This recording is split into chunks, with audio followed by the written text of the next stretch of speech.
Hello everyone, welcome to my channel all about biology and this is Jyoti Verma.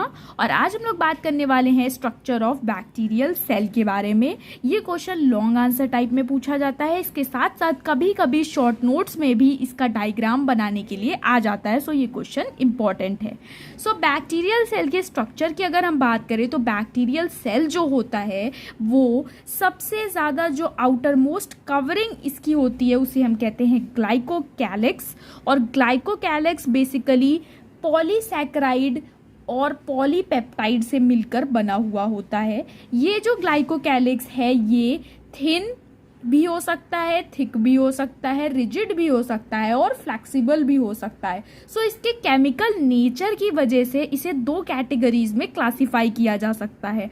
सबसे first है, अगर glycocalyx में जो कंपोजिशन प्रेजेंट है वो थिक और टफ स्ट्रक्चर बना रहा है तो उस स्ट्रक्चर को हम कैप्सूल कहते हैं। लेकिन अगर ग्लाइकोकैलिक्स के कंपोनेंट्स थिन और लूज अरेंजमेंट से एक स्ट्रक्चर का फॉर्मेशन करते हैं तो उसी को हम स्लाइम लेयर कहते हैं। सो बैक्टीरियल सेल की जो आउटर मोस्ट लेयर है वो या तो कैप्सूल होगी या फिर स्लाइम लेयर होगी।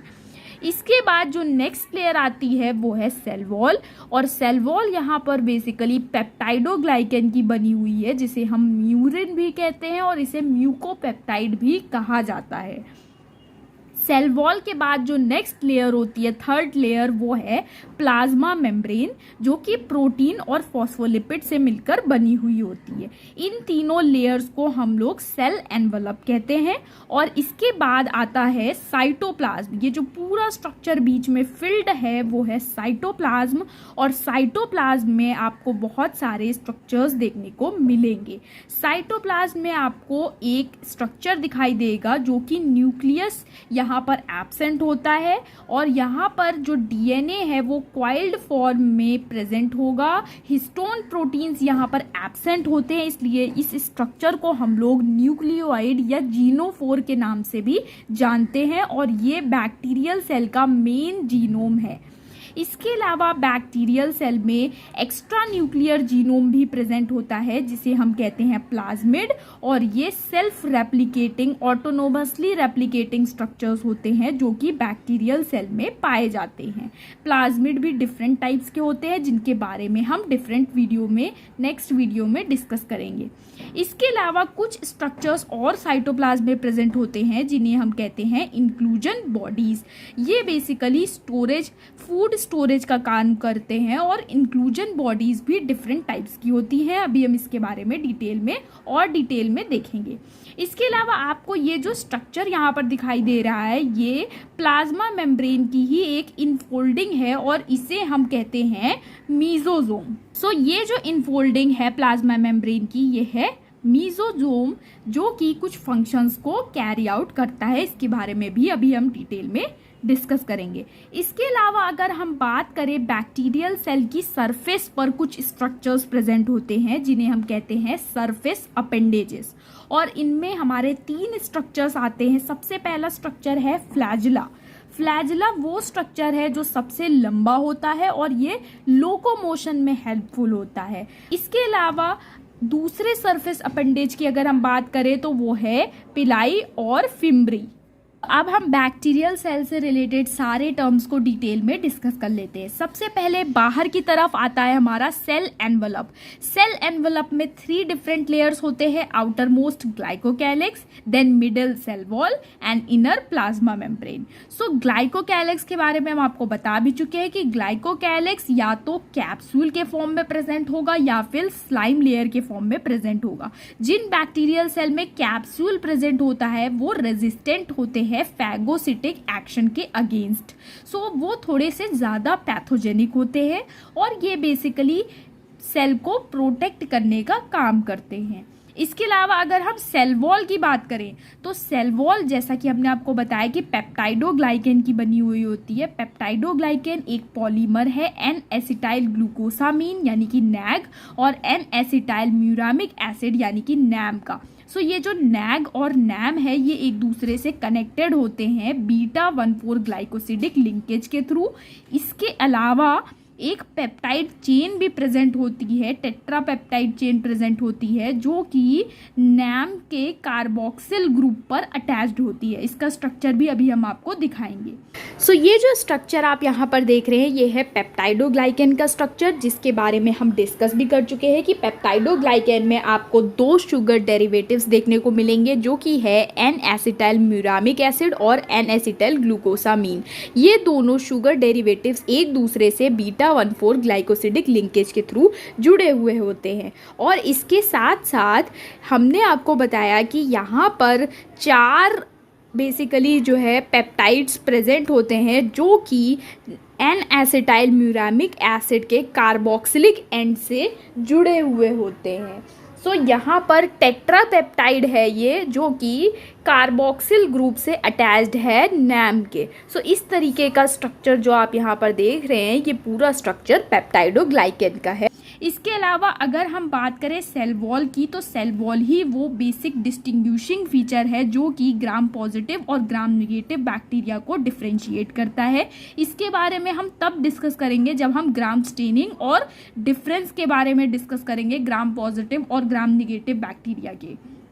इसके साथ साथ अगर हम बात करें एक नॉर्मल बैक्टीरिया की सेल वॉल को और एक आर्की बैक्टीरिया की सेल वॉल को, आर्की बैक्टीरिया वो बैक्टीरिया होते हैं जो कि एक्सट्रीम कंडीशंस में पाए जाते हैं, जैसे कि या तो वो बहुत हाई टेम्परेचर पर पाए जाते हैं या फिर बहुत लो टेम्परेचर पर पाए जाते हैं, और कुछ बैक्टीरिया एसिडिक कंडीशंस में भी पाए जाते हैं। तो ऐसे बैक्टीरियाज को हम आर्की बैक्टीरिया या फिर एक्सट्रीमोफाइल्स भी कहते हैं। सो वहाँ पर जो पेप्टाइडोग्लाइकेन प्रेजेंट होती है आर्की बैक्टीरिया के केस में, उसे हम स्यूडो पेप्टाइडोग्लाइकेन कहते हैं या फिर स्यूडो म्यूरिन भी कहते हैं। और वहाँ पर क्या होता है, एन एसिटाइल ग्लूकोसामीन तो प्रेजेंट होता है, लेकिन एन एसिटाइल म्यूरामिक एसिड की जगह पर एन एसिटाइलोसा म्यूरिन यूरोनिक एसिड यानी कि NAT प्रेजेंट होता है। और नैग और नैट दोनों एक दूसरे से बीटा-1,3 ग्लाइकोसिडिक लिंकेज से जुड़े हुए होते हैं। सो यहाँ पर ये डिफरेंस होता है नॉर्मल बैक्टीरियल सेल में और एक आर्की बैक्टीरियल की सेल वॉल में।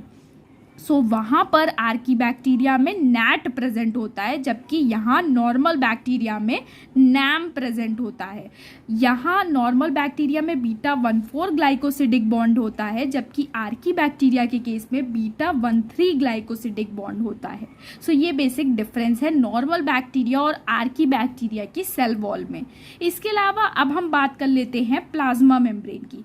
प्लाज्मा मेम्ब्रेन जो यहाँ पर है ये बेसिकली प्रोटीन और फॉस्फोलिपिड से मिलकर बनी हुई होती है, जैसा कि एक नॉर्मल यूकैरियोटिक मेम्ब्रेन के केस में होता है। लेकिन यूकैरियोटिक मेम्ब्रेन में स्टेरॉल्स भी प्रेजेंट होते हैं, जबकि यहाँ बैक्टीरिया की प्लाज्मा मेम्ब्रेन में स्टेरॉल्स एब्सेंट होते हैं और स्टेरॉल्स की जगह कुछ मोलिक्यूल्स जो कि स्टेरॉल्स की तरह दिखाई देते हैं वो बैक्टीरियल प्लाज्मा मेम्ब्रेन में प्रेजेंट होते हैं। सो ऐसे स्ट्रक्चर्स जो कि प्लाज्मा मेम्ब्रेन में प्रेजेंट होते हैं उन्हें हम हैपेनॉइड्स कहते हैं और ये स्टेरॉल्स की तरह ही होते हैं। सो जो बैक्टीरियल प्लाज्मा मेम्ब्रेन है उसमें स्टेरॉल्स एब्सेंट है, बट उसी की तरह दिखने वाले कुछ स्ट्रक्चर्स जिन्हें हम हैपेनॉइड्स कहते हैं वो प्रेजेंट होते हैं। इसके साथ साथ ये जो प्लाज्मा मेम्ब्रेन है ये कहीं कहीं पर कन्वोल्यूटेड फॉर्म में आ जाती है, एक फोल्डिंग बना लेती है और उस फोल्डिंग को हम मीजोजोम कहते हैं। उसका भी एक स्पेसिफिक फंक्शन होता है जिसके बारे में अभी हम डिस्कस भी करेंगे। अब हम बात कर लेते हैं हमारे नेक्स्ट पोर्शन की, जो कि है साइटोप्लाज्म। सेल एनवलप के बाद जो पोर्शन आता है वो है साइटोप्लाज्म, और साइटोप्लाज्म में basically 80% water, protein, carbohydrate, lipid, inorganic ion और बहुत सारे low molecular weight compounds present होते हैं। इसके साथ साथ साइटोप्लाज्म में unit membrane bound organelles absent होते हैं, जैसे कि अगर हम बात करें माइटोकॉन्ड्रिया की, प्लास्टिड प्लास्टिड थी। तो ये सब जो मेम्ब्रेन बाउंड ऑर्गेनेल्स हैं ये यहाँ बैक्टीरियल सेल में एब्सेंट होते हैं। लेकिन जो स्ट्रक्चर्स यहाँ पर आपको साइटोप्लाज्म में देखने को मिलेंगे वो हैं राइबोसोम, जो कि 70S टाइप आपको देखने को मिलेगा। और यहाँ पर राइबोसोम का जो अरेंजमेंट है वो पॉलीराइबोसोम के फॉर्म में, यानी बहुत सारे राइबोसोम एक mRNA से कनेक्टेड है, तो उसे हम पॉलीराइबोसोम कहते हैं। राइबोसोम जो 70S होता है उसमें 2 सब यूनिट होती हैं, स्मॉलर सब यूनिट 30S एंड लार्जर सब यूनिट 50S। इसके साथ साथ ये जो स्मॉलर सब यूनिट है 30S, इसमें एक 16S rRNA प्रेजेंट होता है। जो 50S सब यूनिट होती है उसमें 23S और 5S rRNA सब यूनिट प्रेजेंट होती है। इसके अलावा साइटोप्लाज्म में आपको कुछ स्ट्रक्चर्स देखने को मिलेंगे जिन्हें हम कहते हैं इंक्लूजन बॉडीज, और इनका basic function storage of food होता है। जैसे कि आपको साइटोप्लाज्म में देखने को मिलेगा ग्लाइकोजन, इसके अलावा साइनोफाइसिन ग्रैन्यूल्स, इसके अलावा आपको कार्बोक्सीजोम भी देखने को मिलेगा साइटोप्लाज्म में, जिसमें कि रुबिस्को एंजाइम प्रेजेंट होता है जो कि CO2 फिक्सेशन में हेल्प करता है। इसके अलावा पॉलीफॉस्फेट ग्रैन्यूल्स भी प्रेजेंट होते हैं साइटोप्लाज्म में, जिन्हें हम वोलुटिन ग्रैन्यूल्स के नाम से भी जानते हैं।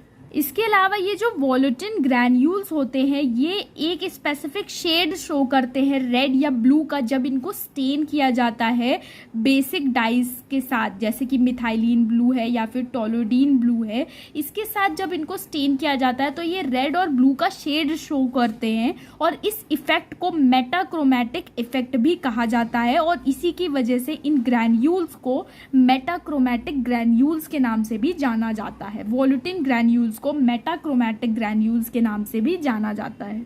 अब हम बात कर लेते हैं कुछ और स्ट्रक्चर्स की जो कि आपको साइटोप्लाज्म में देखने को मिल सकते हैं, जैसे कि मैग्नेटोसोम। कुछ बैक्टीरिया के केस में मैग्नेटोसोम प्रेजेंट होते हैं, और ये बेसिकली क्या है, ये मेम्ब्रेन बाउंड स्ट्रक्चर हैं जिनमें मैग्नेटाइट और ग्रीगाइट के क्रिस्टल्स प्रेजेंट होते हैं, और ये क्रिस्टल लिपिड बाइलेयर से सराउंडेड होते हैं। और ये सारे बैक्टीरिया में नहीं पाए जाते, कुछ स्पेसिफिक बैक्टीरिया में पाए जाते हैं जिसे हम मैग्नेटोटैक्टिक बैक्टीरिया कहते हैं। और ये बेसिकली मैग्नेटोसोम जो होते हैं ये एक कंपास का काम करते हैं, और ये मैग्नेटोटैक्टिक बैक्टीरिया को डायरेक्ट करते हैं जियोमैग्नेटिक फील्ड्स में। इसके अलावा गैस वेसिकल्स की अगर हम बात करें तो ये जो स्ट्रक्चर्स हैं ये एयर से फिल्ड होते हैं, और ये बॉयंसी प्रोवाइड करते हैं प्लैंक्टोनिक सेल्स को। इसके अलावा मीजोजोम की अगर हम बात करें, हमने आपको बताया भी था कि ये infolding of the plasma membrane है, यानी प्लाज्मा मेम्ब्रेन ही अंदर की तरफ फोल्ड होकर के मीजोजोम का फॉर्मेशन करती है। और मीजोजोम के अगर हम फंक्शन की बात करें तो ये बेसिकली DNA रेप्लिकेशन में हेल्प करते हैं और क्रॉस वॉल फॉर्मेशन में हेल्प करते हैं जब बैक्टीरिया डिवाइड हो रहा होता है। इसके अलावा अब हम बात कर लेते हैं जेनेटिक मटेरियल की। जेनेटिक मटेरियल जो यहाँ पर है मेन जीनोम, अगर हम बात करें तो मेन जीनोम यहाँ पर सर्कुलर डबल स्ट्रैंडेड DNA है, और यहाँ पर हिस्टोन एब्सेंट होता है, इसीलिए इस पूरे स्ट्रक्चर को न्यूक्लियोइड या जीनोफोर नाम से भी जाना जाता है। इसके अलावा एक्स्ट्रा न्यूक्लियर जीनोम की अगर हम बात करें तो एक्स्ट्रा न्यूक्लियर जीनोम में आता है प्लाज्मिड, जो कि सर्कुलर डबल स्ट्रैंडेड DNA है, और ये ऑटोनोमसली रेप्लिकेटिंग होता है, यानी ये अपने आप रेप्लिकेट करता है, इसका मेन जीनोम से कोई भी लेना देना नहीं है। So plasmid basically extra nuclear genome है, और इसके कई टाइप्स होते हैं जो कि आगे हम डिस्कस भी करेंगे। अब लास्ट पॉइंट हमारा है सरफेस अपेंडेजेस का। सो सरफेस पे बैक्टीरिया का जो सरफेस होता है उस पर कुछ स्ट्रक्चर्स प्रेजेंट होते हैं जिन्हें हम सरफेस अपेंडेजेस कहते हैं, और ये बेसिकली है फ्लैजिला, सेक्स पिलाई और फिम्ब्रेई। फ्लैजिला की अगर हम बात करें तो फ्लैजिला मूवमेंट में हेल्पफुल है। सेक्स पिलाई की अगर हम बात करें तो ये कॉन्जुगेशन में काम आता है। इसके अलावा फिम्ब्री की अगर हम बात करें तो ये बैक्टीरियल सेल की हेल्प करते हैं अटैचमेंट में, ये बेसिकली सरफेस पर अटैच होने में हेल्प करते हैं बैक्टीरियल सेल्स की। सो यहाँ पर जो ये स्ट्रक्चर आप देख रहे हैं ये बैक्टीरियल फ्लैजिला का स्ट्रक्चर है, जो कि 3 बेसिक पार्ट से मिलकर बना हुआ होता है। सबसे पहले आपको यहाँ पर रिंग्स दिखाई दे रही होंगी, 4 रिंग्स हैं, और इस रीजन को हम बेसल बॉडी कहते हैं। इसके बाद आता है हुक, और इसके बाद एक लॉन्ग स्ट्रक्चर आपको देखने को मिलता है जिसे हम कहते हैं फिलामेंट। सो बेसल बॉडी, हुक और फिलामेंट, इन 3 पार्ट से मिलकर फ्लैजिला बना हुआ होता है। इसके अलावा अगर हम बात करें यहाँ पर जो रिंग लाइक स्ट्रक्चर्स प्रेजेंट हैं, सो जो बेसल बॉडी है उसमें 4 रिंग्स प्रेजेंट होती हैं और ये 4 रिंग्स आपको देखने को मिलेंगी ग्राम निगेटिव बैक्टीरिया में, जबकि ग्राम पॉजिटिव बैक्टीरिया में सिर्फ 2 ही रिंग्स प्रेजेंट होती हैं। तो यहाँ पर जो ये 4 रिंग्स प्रेजेंट हैं उनका नाम है एल रिंग यानी कि लिपोपॉलीसैकेराइड रिंग, उसके बाद आती है पी रिंग यानी कि पेप्टाइडोग्लाइकन रिंग, उसके बाद आती है एमएस रिंग और फाइनली आती है सी रिंग जिसे हम साइटोप्लाज्मिक रिंग के नाम से भी जानते हैं। इसके साथ साथ यहाँ पर मॉट ए और मॉट बी प्रोटीन्स भी प्रेजेंट होते हैं जो कि पूरे फ्लैजिलर ये जो रिंग है इसको एक जगह पर होल्ड करने का काम करते हैं। सो इस तरीके से आप देख सकते हैं कि फ्लैजिला के स्ट्रक्चर में आपको इतने कंपोनेंट्स देखने को मिलेंगे। और ख़ास बात यह है कि ग्राम पॉजिटिव बैक्टीरिया में 2 रिंग प्रेजेंट होती हैं, जबकि ग्राम निगेटिव बैक्टीरिया में आपको ये 4 रिंग देखने को मिलेंगी। सो इस तरीके से बैक्टीरियल फ्लैजिला के स्ट्रक्चर में आपको इतनी चीज़ें देखने को मिलती हैं। सो ये था हमारा बैक्टीरियल सेल का स्ट्रक्चर डिटेल में। अगर आपको वीडियो पसंद आया तो चैनल को सब्सक्राइब करिए, लाइक करिए, शेयर करिए। Thank you so much.